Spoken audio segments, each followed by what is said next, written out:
Nanakapalli district's Chodavaram tension flared outside Sanjeevani Hospital after the death of an elderly patient. Apparao, admitted for a fracture surgery, reportedly died following an injection administered by doctors.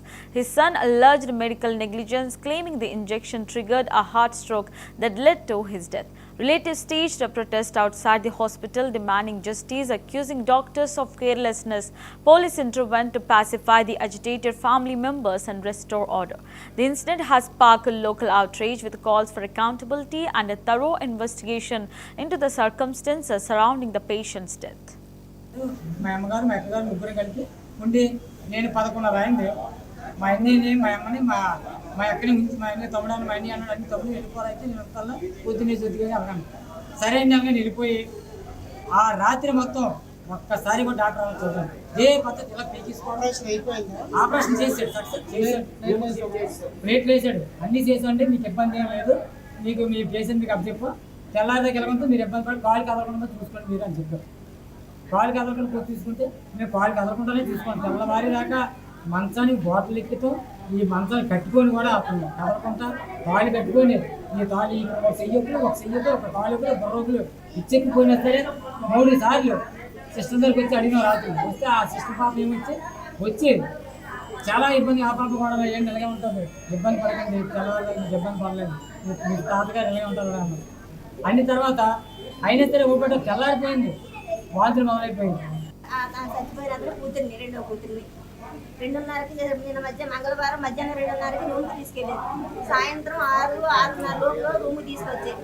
ఆ time నుంచి ఇప్పుడు 6 గంటల దాకా doctor గారు ఎక్కడా కనిపించలేదు మాకు. మేము అతని పరిస్థితి చూసి ఆ కాళ్ళు అరిగి నాకు క్యాబ్ వెనకాల తిరిగాము. అమ్మ డాక్టర్ గారికి బాగలేదు చూడండి, సార్ ఒకసారి రమ్మని మేడం రమ్మని అంటే సార్ వస్తాడు, ఇంకో కాసేపట్లో వస్తాడు అనుకుంటానే వచ్చారు. సరిగ్గా 5 అయ్యింది.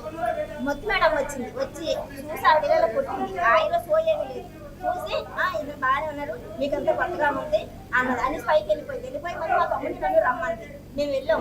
ఏంటంటే అంటే ఆయన ప్రాణాపాయం ఏమీ లేదమ్మా, ఒక మెడిసిన్ ఏజెంట్ తెప్పించండి, అది చేస్తే అదే తొందరగా కోరుకుంటాడు. నిదానికి పర్వాలేదు, ఎప్పుడు పోతుంది కదా, మా నాన్న ప్రాణాపాయం లేదు కదా లేదు అన్నది. అంత జస్ట్ పెట్టి వచ్చి అటులోకి వెళ్ళాం. అంత చచ్చిపోయినందుకు కూతుర్ని రెండో కూతుర్ని 2:30కి నిన్న మంగళవారం మధ్యాహ్నం 2:30కి రూమ్కి తీసుకెళ్ళారు. సాయంత్రం 6:30 లోపల రూమ్కి తీసుకొచ్చారు. ఆ టైం నుంచి ఇప్పుడు 6 గంటల దాకా డాక్టర్ గారు ఎక్కడా కనిపించలేదు మాకు. మేము అతని పరిస్థితి చూసి ఆ కాళ్ళు అరిగి నాకు క్యాబ్ వెనకాల తిరిగాము. అమ్మ డాక్టర్ గారికి బాగలేదు చూడండి, సార్ ఒకసారి రమ్మని మేడం రమ్మని అంటే సార్ వస్తాడు, ఇంకో కాసేపట్లో వస్తాడు అనుకుంటానే వచ్చారు. సరిగ్గా 5 అయ్యింది. మొత్తం మేడం వచ్చింది, వచ్చి చూసి ఆవిడ ఇళ్ళలో కొట్టింది. ఆయన సోయేమీ లేదు, చూసి ఇద్దరు బాగానే ఉన్నారు, మీకంతా కొత్తగా ఉంది అన్నది అని పైకి వెళ్ళిపోయి మరి మా తమ్ముడిని నన్ను రమ్మంది. మేము వెళ్ళాం. ఏంటంటే అంటే ఆయన ప్రాణాపాయం ఏమీ లేదమ్మా, ఒక మెడిసిన్ ఏజెంట్ తెప్పించండి, అది చేస్తే అదే తొందరగా కోరుకుంటాడు.